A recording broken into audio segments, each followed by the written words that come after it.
Daniel Khalife was a fantasist. He sent Iranian spies sensitive information, including the names of special forces soldiers.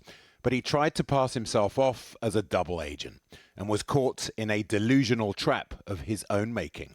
Convicted today of espionage and terror offences. Now, a former soldier has escaped from prison in South London.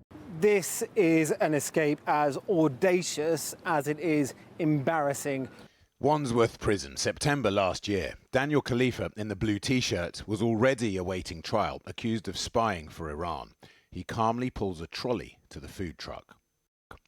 He knows a sling made from sheets is attached to the vehicle's belly because he put it there the week before. He tied himself in and made a daring breakout.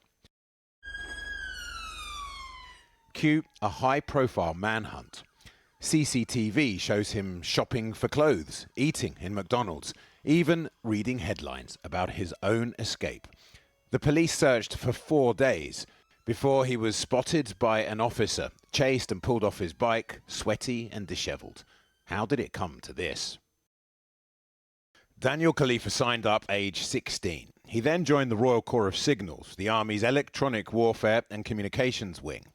But he'd already started talking to Iranian spies, feeding them sensitive state secrets. These national security crimes put him in prison in the first place. Daniel Khalife's escape from Wandsworth Prison is straight from a spy thriller. His version of events that he'd been trying to be a double agent all along. But it wasn't until well after he'd begun communicating with Iran that he then approached MI6 and MI5 to work for the British. They weren't interested because of his Iranian heritage.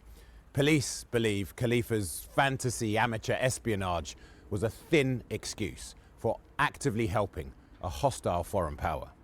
He potentially created significant harm to UK national security, and whilst he was creating some fake documents, he clearly was taking genuinely sensitive information and providing it to the Iranian state. That is a very significant breach of national security.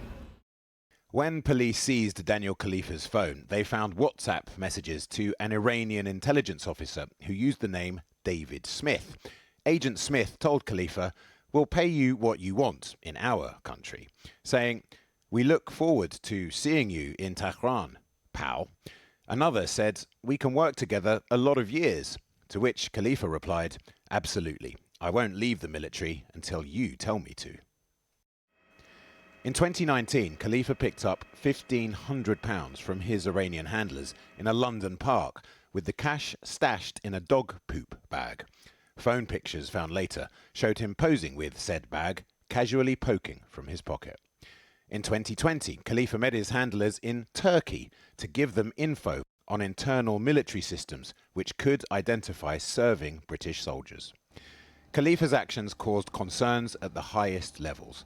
Take the case of Nazanin Zaghari-Ratcliffe, the UK's most serious diplomatic dispute for decades.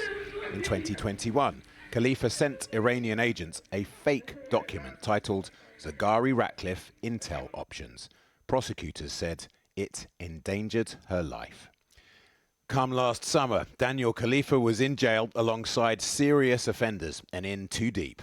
He told the court his audacious escape was in fact an attempt to transfer to a safer prison. He told jurors he was a patriot, that he loved the UK and only ever wanted to help.